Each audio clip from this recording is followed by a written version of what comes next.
Bonjour à tous. Cette vidéo est là pour illustrer les deux exemples du cours sur le théorème de Pythagore et sa réciproque, ou plutôt sa réciproque, c'est-à-dire savoir démontrer qu'un triangle est rectangle ou ne l'est pas. Donc le premier exemple, peut-être vous l'avez déjà lu, donc on vous propose d'étudier un triangle NUL. On vous donne les trois longueurs, 42 cm pour NU, etc. Et on vous demande si ce triangle NUL est rectangle. Alors évidemment, on fait d'abord un schéma. Donc vous faites ce qui pourrait peut-être être un triangle rectangle parce qu'après tout, au départ, on ne le sait pas.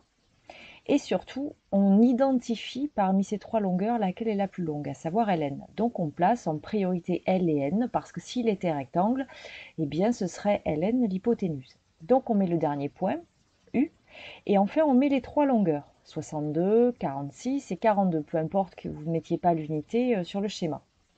Et là, on va rédiger la solution. Donc dans un premier temps, il est impératif d'identifier quel est le côté le plus long, à savoir Ln. Et on le dit, que c'est Ln le côté le plus long.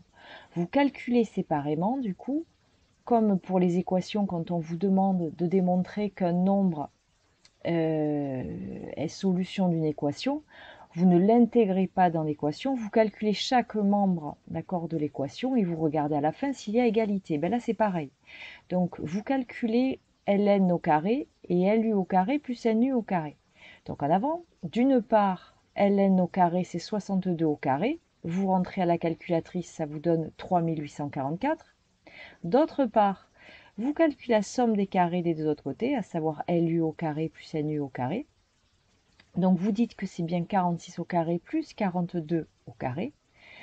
Vous rentrez tout ça dans la calculatrice, ça vous fait 2116 plus 1764, à savoir 3880. Et là, vous observez donc les deux résultats, vous remarquez tout de suite que ces deux nombres sont différents. Du coup, d'après le théorème de Pythagore et pas sa réciproque, il n'est pas rectangle. Vous pouvez dire comme je viens de le dire à l'oral, ou bien vous dites que, or, si le triangle était rectangle, d'après le théorème de Pythagore, il y aurait égalité. Comme ce n'est pas le cas, NUL n'est pas rectangle. Voilà. Attention toutefois, il est impératif de dire que vous avez bien choisi le côté le plus long, d'accord, pour faire l'éventuel choix de l'hypoténuse. Si jamais vous ne prenez pas, vous ne signifiez pas que c'est le côté le plus long, évidemment que l'égalité de Pythagore ne sera pas réalisée, mais parce qu'en fait, vous vous serez trompé de côté. Voilà, c'est impératif. Deuxième exemple, donc on vous propose un triangle NZ. Donc on vous donne pareil, les trois longueurs de ses côtés, et on vous demande encore si ce triangle est rectangle. De la même manière, vous faites un petit schéma.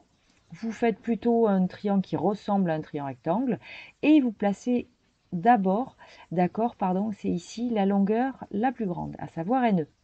Voilà, vous mettez le point Z, ce qui veut dire que s'il est rectangle, ce sera en Z. Et enfin, vous placez les trois longueurs comme elles sont indiquées, peu importe si sur mon schéma, par exemple, ici c'est 60 et ici c'est 45, c'est-à-dire ici c'est le plus court, ça n'a aucune importance. Donc en avant, c'est exactement la même routine. D'accord? Donc pour la solution, on vous dit pareil, dans le triangle NEZ, on identifie le plus long côté qui est NE, on calcule séparément NE au carré et puis EZ au carré plus NZ au carré, c'est-à-dire la somme des carrés des deux autres côtés. Donc en avant. D'une part, n au carré, 75 au carré, on rentre ça dans la calculatrice, on trouve 5625. D'autre part, donc on calcule la somme des carrés des deux autres côtés, on identifie bien de quel côté il s'agit. Vous rentrez bien 45 au carré plus 60 au carré. Dans la calculatrice, voilà les résultats que ça vous donne aussi 5625. Et là, vous observez vos deux nombres, vous vous rendez compte qu'il s'agit des mêmes valeurs.